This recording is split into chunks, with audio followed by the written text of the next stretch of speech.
आकाशवाणी नागपूर वीणा डोंगरवार आपल्याला प्रादेशिक बातम्या देत आहे. ठळक बातम्या.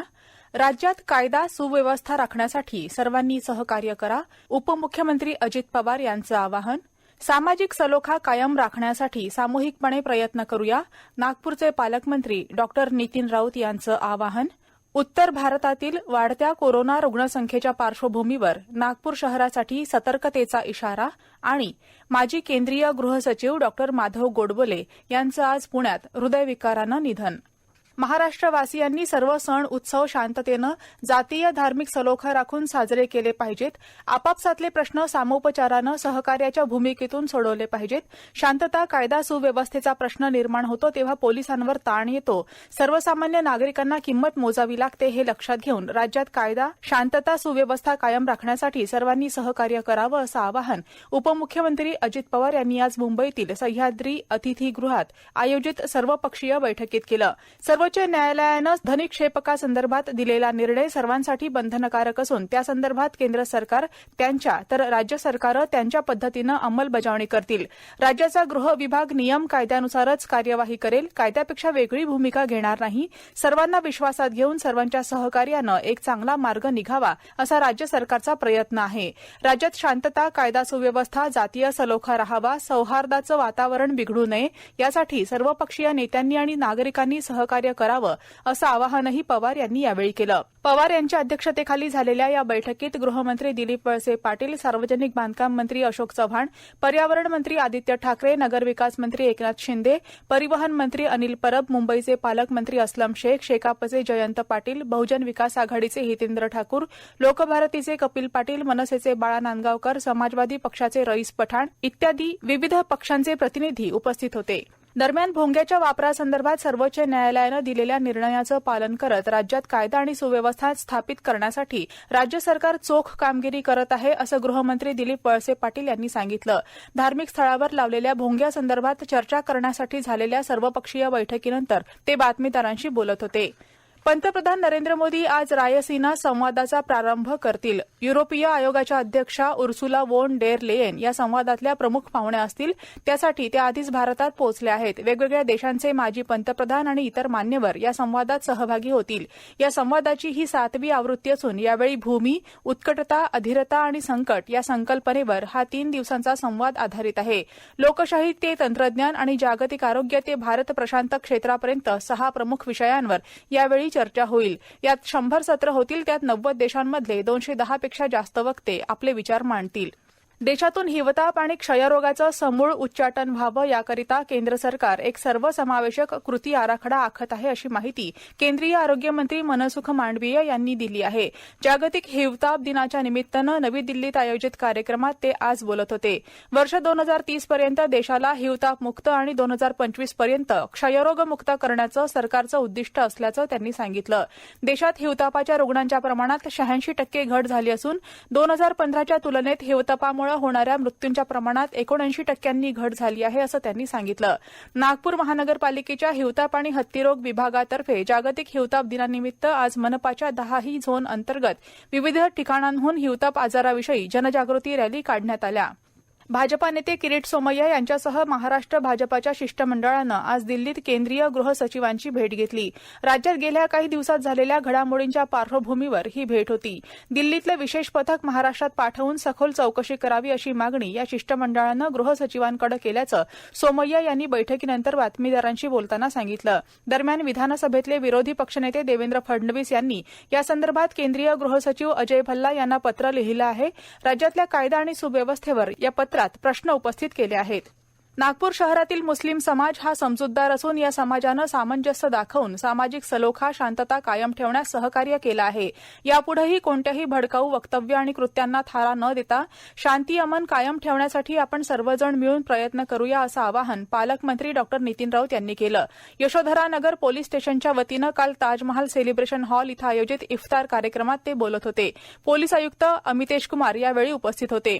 मुस्लिम बांधवांना रमजान महिन्याच्या शुभेच्छा देऊन पालकमंत्री डॉ. राऊत म्हणाले की प्रत्येकाला आपला धर्म प्रिय असतो, मात्र धार्मिक उन्माद, दहशत निर्माण करणारी वक्तव्य टाळून सामाजिक शांतता कायम राखणं आवश्यक आहे. या प्रादेशिक बातम्या आपण आकाशवाणीच्या नागपूर केंद्रावरून ऐकत आहात. आमच्या केंद्रावरील सर्व बातम्या ऐकण्यासाठी आणि ताज्या घडामोडी जाणून घेण्यासाठी Marathi news Nagpur all India radio या आमच्या यूट्यूब वाहिनीला नक्की सबस्क्राईब करा. दिल्लीसोबतच उत्तर भारतात कोरोनाचा संसर्ग वाढत आहे. कोरोनाच्या संसर्गापासून बचाव व्हावा, संभाव्य धोका टाळता यावा यासाठी प्रतिबंधात्मक उपाययोजना म्हणून लसीकरण हे मोठं अस्त्र आहे. कोरोनाचा धोका टाळता यावा यासाठी नागरिकांनी वेळेवर लस घेऊन आपलं कोविड प्रतिबंधात्मक लसीकरण पूर्ण करून घ्यावं असं आवाहन नागपूर मनपा आरोग्य विभागातर्फे करण्यात आलं आहे. शहरात लसीकरणासाठी पात्र असलेल्या 12 वर्षांवरील सर्वांचं म्हणजेच 12 ते 14, 15 ते 17, 18 वर्षांवरील सर्व यांचं पहिल्या मात्रेचं 98.84% लसीकरण पूर्ण झालं आहे. तर या सर्व वयोगटातील 78.6% दोन्ही मात्रांचं लसीकरण झालेलं आहे. कोविड प्रतिबंधात्मक लसीकरणाच्या दुसऱ्या मात्रेला मिळणारा प्रतिसाद कमी असून हे प्रमाण वाढवण्याची गरज आहे. पहिली मात्रा घेऊन दुसऱ्या मात्रेसाठी आवश्यक निर्धारित कालावधी पूर्ण झालेल्या प्रत्येक व्यक्तीनं त्वरित दुसरी मात्रा घेऊन आपलं लसीकरण पूर्ण करण्यासाठी पुढे यावं, स्वतःसह इतरांच्याही सुरक्षेसाठी पुढाकार घ्यावा असं आवाहन मनपातर्फे करण्यात आलं आहे. गोसीखुर्द धरणाच्या बॅकवॉटरचा आढावा घेतला असून योग्य उपाययोजना करणार असल्याचं आश्वासन भंडाऱ्याचे पालकमंत्री डॉ. विश्वजित कदम यांनी गोसीखुर्द धरण बाधितांना दिलं आहे. ते आज भंडारा जिल्हा दौऱ्यादरम्यान गोसे इथं आल्यावर बोलत होते. जिल्ह्यात गोसीखुर्द प्रकल्पाच्या बॅकवॉटरची समस्या वाढली असून आम्ही गोसीखुर्द प्रकल्पाच्या पूर पाण्याची सर्वोच्च पातळी तपासली असल्याचं कदम यांनी सांगितलं. गोसीखुर्द प्रकल्पानं पूर पातळी ओलांडल्यावर ज्या जमिनी आणि शेती बाधित होतात त्यांचा अहवाल पाटबंधारे विभागाकडून घेतला असून शासन दरबारी त्याचा योग्य पाठपुरावा करणार असल्याचं त्यांनी सांगितलं. अमरावतीच्या खासदार नवनीत राणा आणि त्यांचे पती आमदार रवी राणा यांची मुंबई पोलिसांनी चालवलेला खटला रद्द करण्याची मागणी असलेली याचिका मुंबई उच्च न्यायालयानं आज फेटाळून लावली. न्यायमूर्ती पी.बी. बराले आणि न्यायमूर्ती एस.एम. मोडक यांच्या खंडपीठानं हा निकाल देताना त्यांच्या जामिनावर सुनावणी करताना कनिष्ठ न्यायालय या निर्णयाची दखल घेणार नाही असंही सांगितलं. यासोबतच कलम 353 नुसार कोणतीही कारवाई करण्यापूर्वी 72 तासांची नोटीस देण्यात यावी असे निर्देश पोलिसांना देण्यात आले आहेत. विशेष म्हणजे दोघेही 6 मे पर्यंत न्यायालयीन कोठडीत असून त्यांच्या जामिनावर 29 एप्रिल रोजी कनिष्ठ न्यायालयात सुनावणी होणार आहे.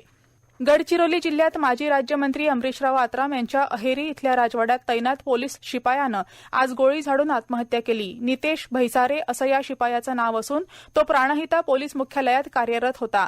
माजी राज्यमंत्री अमरीशराव आत्राम यांच्या निवासस्थानाच्या सुरक्षेसाठी आज नितेशची ड्युटी लावण्यात आली होती. ड्युटीवर येताच त्यानं आपल्या बंदुकीतून गोळी झाडली. आत्महत्येचं कारण कळू शकलं नाही. या संदर्भात पोलीस तपास करत आहेत. अहेरी इथं राजकीय नेत्यांच्या निवासस्थानी नेमणूक झालेल्या पोलीस शिपायानं आत्महत्या करण्याची ही 2 महिन्यातील दुसरी घटना आहे. यापूर्वी 20 फेब्रुवारीला माजी मंत्री तथा विद्यमान आमदार धर्मराव बाबा आत्राम यांच्या निवासस्थानी तैनात शिपायानं गोळी झाडून आत्महत्या केली होती. महिला स्वावलंबी आणि स्वयंपूर्ण व्हाव्यात तसंच त्यांच्यात उद्योजकतेचा विकास व्हावा यासाठी महाविकास आघाडी शासनानं विविध योजना आणि उपक्रम माविम आणि इतर उपक्रमांच्या माध्यमातून अंमलात आणले आहेत. त्यामुळे येत्या काळात राज्यातील सुमारे 2 कोटी महिला भगिनींचं आर्थिक सक्षमीकरण होईल असा विश्वास महिला आणि बालविकास मंत्री तथा अमरावती जिल्ह्याच्या पालकमंत्री अॅडव्होकेट यशोमती ठाकूर यांनी आज वलगाव इथं व्यक्त केला. उमेद ग्रामीण जीवनोन्नती अभियान आणि स्वशक्ती महिला प्रभाग संघातर्फे महिला मेळावा वलगाव इथल्या सिक्शी रिसॉर्ट इथं पालकमंत्र्यांच्या उपस्थितीत झाला. त्यावेळी त्या बोलत होत्या. बालकांमधल्या कृमी संक्रमणाचं समूळ उच्चाटन करण्यासाठी आरोग्य विभाग राष्ट्रीय जंतनाशक सप्ताह साजरा करतो. या सप्ताहात 1 ते 19 वर्ष वयोगटातल्या सर्व मुला-मुलींना शाळा आणि अंगणवाडी केंद्रात जंतनाशक गोळ्या दिल्या जातात. वाशिम तालुक्यातल्या पारडी टकमोर इथल्या शाळेत जंतनाशक दिनानिमित्त विद्यार्थ्यांना जंतनाशक गोळ्यांचं वाटप करण्यात आलं. माजी केंद्रीय गृहसचिव डॉ. माधव गोडबोले यांचं आज पुण्यात हृदयविकारानं निधन झालं. ते 85 वर्षांचे होते. 1959 मध्ये त्यांनी भारतीय प्रशासकीय सेवेत प्रवेश केला. राज्याच्या शासनात मुख्य वित्त सचिव तसंच राज्य वीज मंडळाचे अध्यक्ष म्हणून त्यांनी काम केलं होतं.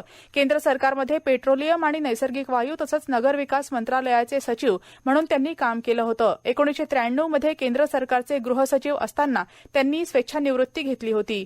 माधव गोडबोले यांनी 15 इंग्रजी आणि 10 मराठी पुस्तकं लिहिली आहेत. त्यांच्या लेखसंग्रहांना 4 पुरस्कार मिळाले असून जवाहरलाल नेतृत्व एक सिंहावलोकन या पुस्तकाला मराठवाडा साहित्य परिषदेचा यशवंतराव चव्हाण विशेष वाङ्मय पुरस्कार मिळाला होता. ॲन अनफिनिश्ड इनिंग्ज हे त्यांचं आत्मचरित्र आहे. अपुरा डाव या नावानं त्याचा मराठी अनुवादही प्रसिद्ध झाला आहे. शेवटी पुन्हा काही ठळक बातम्या. राज्यात कायदा सुव्यवस्था राखण्यासाठी सर्वांनी सहकार्य करा. उपमुख्यमंत्री अजित पवार यांचं आवाहन. सामाजिक सलोखा कायम राखण्यासाठी सामूहिकपणे प्रयत्न करूया. नागपूरचे पालकमंत्री डॉ. नितीन राऊत यांचं आवाहन. उत्तर भारतातील वाढत्या कोरोना रुग्णसंख्येच्या पार्श्वभूमीवर नागपूर शहरासाठी सतर्कतेचा इशारा. आणि माजी केंद्रीय गृहसचिव डॉ. माधव गोडबोले यांचं आज पुण्यात हृदयविकारानं निधन.